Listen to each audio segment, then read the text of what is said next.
আসসালামু আলাইকুম। সবাই কেমন আছেন? আশা করি সবাই খুব ভালো আছেন। তো আমাদের WhatsApp এ একটা সমস্যা অনেকের হয়ে থাকে। দেখা যায় যে আমরা যখনই WhatsApp এর ভিতরে ক্লিক করি, ক্লিক করার সাথে, সাথে দেখা যায় যে আমাদের WhatsApp থেকে বারবার বের করে দেয়। যাদেরকে হয় WhatsApp থেকে বারবার বের করে দেয়, তারা কিভাবে এই WhatsApp এর এই সমস্যাটি সমাধান করবেন? তো আজকে এই ভিডিওতে আমি আপনাদেরকে সেই প্রসেসটাই দেখাবো।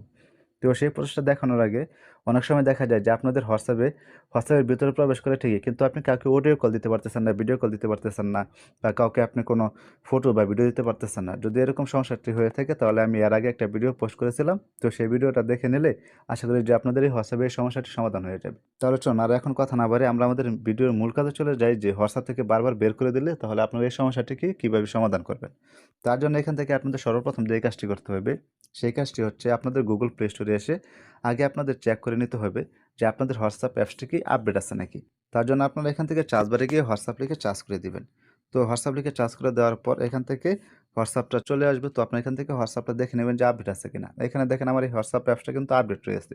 যাদের ক্ষেত্রে আপডেট নাই তো তারা এখান থেকে অ্যাপসটাকে আপডেট করে নেবেন। আপডেট করে নেওয়ার পর তারপর আপনারা যে কাজটি করতে হবে, আপডেট করার পরেও দেখা যায় যে এই সমস্যাটি অনেকের যায় না। তো যাদের আপডেট করার পরও WhatsApp এর সমস্যাটি থেকে যায়, তারা কি করবেন? এখান থেকে আপনারা এই WhatsApp অ্যাপসটিতে ক্লিক করে ধরে রাখবেন। তো WhatsApp এ ক্লিক করে ধরে রাখার পরে এখানে দেখেন যে উপরে ২ টা সিম্বল চলে আসছে। একটা হচ্ছে আই সিম্বল আর একটা হচ্ছে রিমুভ সিম্বল। তো অনেকের ক্ষেত্রে এখান থেকে অ্যাপস ইনফো লেখা থাকতে পারে। তো যাই থাকুক এখান থেকে আই সিম্বল বা অ্যাপস ইনফোতে ক্লিক করে দিবেন। অ্যাপস ইনফোতে ক্লিক করে দেওয়ার পর এখান থেকে আপনাদের যে WhatsApp অ্যাপসটি রয়েছে সেটিকে আপনারা ক্লিয়ার কেস করে নেবেন বা ক্লিয়ার ডাটা করে নেবেন। তো এখানে ক্লিয়ার ডাটা করলে কিন্তু একটা সমস্যা হচ্ছে যে আপনাদের WhatsApp এ যে অ্যাকাউন্টটি থাকে সেই অ্যাকাউন্টটা কিন্তু ডিলিট হয়ে যায় বা চলে যায়।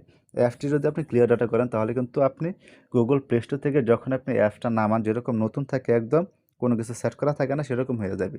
তার জন্য এখান থেকে আর আমি আপনাদেরকে ক্লিয়ার ডাটা করে দেখাচ্ছি না। তো আপনাদের যেহেতু WhatsApp এর সমস্যাটা হয়ে থাকে তাহলে আপনারা এখান থেকে ক্লিয়ার ডাটা করে নিয়ে একটু কষ্ট করে আবারও আপনাদের WhatsApp অ্যাকাউন্টটা লগইন করে নিবেন। তাহলে আশা করি যে আপনাদের এই WhatsApp থেকে যে বারবার বের করে দেয় সেটি আর সমস্যাটি থাকবে না। তো সমস্যাটি সমাধান হয়ে যাবে। তো WhatsApp এ যদি এই সেটিংসটি করার পরে যদি সমস্যাটি সমাধান হয়ে যায় তাহলে অবশ্যই ভিডিওর কমেন্ট বক্সে জানাতে কিন্তু ভুলবেন না।